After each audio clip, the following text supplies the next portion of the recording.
edu.insight के सभी दर्शकों को हमारा नमस्कार। आज के इस अंक में हम बात करने वाले हैं रज़िया सुल्तान के बारे में।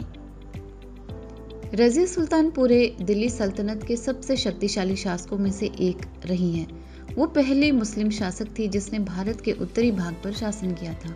वो दिल्ली सल्तनत की शासक बनने वाली एकमात्र मुस्लिम महिला भी थी। उनका जन्म 1205 में बदायूं में हुआ था और 15 अक्टूबर 1240 को कैथल दिल्ली सल्तनत में उनकी मृत्यु हो गई थी। उनका पूरा नाम सुल्तान रज़ियात उद दुनिया व उद्दीन था।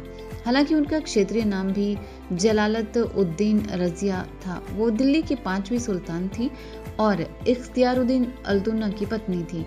वह सुन्नी इस्लाम धर्म से ताल्लुक रखती थी और भारतीय इतिहास की एक बहादुर महिला मानी जाती है।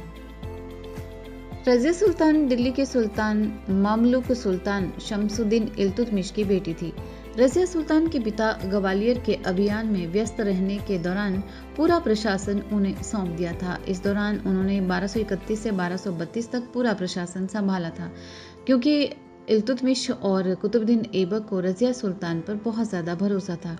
जब रज़िया सुल्तान के पिता दिल्ली वापस आए तो वे उनके काम से बहुत ज़्यादा प्रभावित भी हुए। इसके कारण इल्तुतमिश ने रज़िया सुल्तान को दिल्ली सल्तनत का उत्तराधिकारी नामित कर दिया था। इल्तुतमिश का एक छोटा भाई भी था जिसका नाम रुकनुद्दीन फिरोज शाह था और उसकी माँ शाह तुर्कान बहुत ज़्यादा चतुर थी।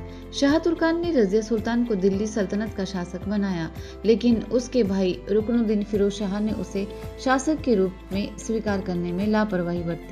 इसलिए रज़िया सुल्तान ने अपने सौतेले भाई के खिलाफ विद्रोह की योजना बनाई। दिल्ली सल्तनत के कुछ अधिकारियों ने उसका समर्थन भी किया, जबकि कुछ ने उसका विरोध किया। उसने अपने सभी विरोधियों को पराजित कर दिया और अपनी शक्ति का निर्माण शुरू कर दिया। अप्रैल 1236 में वो दिल्ली सल्तनत की शासक बनी। दिल्ली में 4 साल से भी कम समय तक शासन करने के बाद उन्हें रुकनुद्दीन फिरोज शाह ने पद से हटा दिया। उसके बाद उन्होंने इख्तियारुद्दीन अल्तुनिया से शादी कर ली। उन्होंने फिर से अपने सौतेले भाई को हराने की कोशिश की, लेकिन रुकनुद्दीन फिरोज शाह और उनके उत्तराधिकारियों मुइजुद्दीन बहराम ने अक्टूबर 1240 में उन्हें बुरी तरह से मार डाला।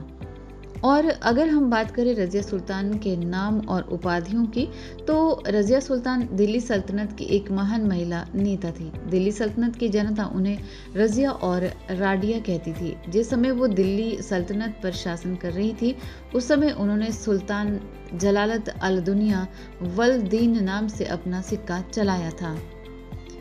ममलूक सुल्तान शमसुद्दीन इल्तुतमिश ने अपने सबसे बड़े बेटे नासिरुद्दीन महमूद को अपने सिंहासन का उत्तराधिकारी घोषित किया था, लेकिन अप्रत्याशित रूप से वर्ष 1229 में नासिरुद्दीन महमूद की मृत्यु हो गई थी। इल्तुतमिश भी अपने छोटे बेटे रुकनुद्दीन फिरोज शाह को भोग विलास में लिप्त मानता था, इसलिए वह समझता था कि उसका छोटा बेटा बड़े साम्राज्य को नहीं संभाल सकता। लेकिन जब उसने ग्वालियर के अभियान से लौटने के बाद रज़िया सुल्तान के प्रदर्शन पर नजर डाली तो उसने उसे दिल्ली सल्तनत का अगला शासक घोषित कर दिया था। लेकिन दिल्ली सल्तनत के कई अधिकारियों ने इल्तुतमिश के फैसले का विरोध किया, लेकिन उसने अपनी बेटी को अपने बेटों की तुलना में अधिक योग्य साबित किया।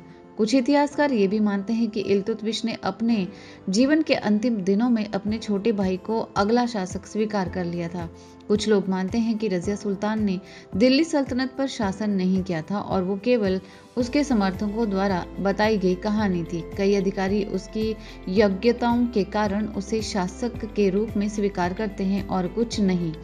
विभिन्न कठिनाइयों के बावजूद वो भारत की पहली मुस्लिम महिला बन गई जिसने दिल्ली सल्तनत पर शासन किया।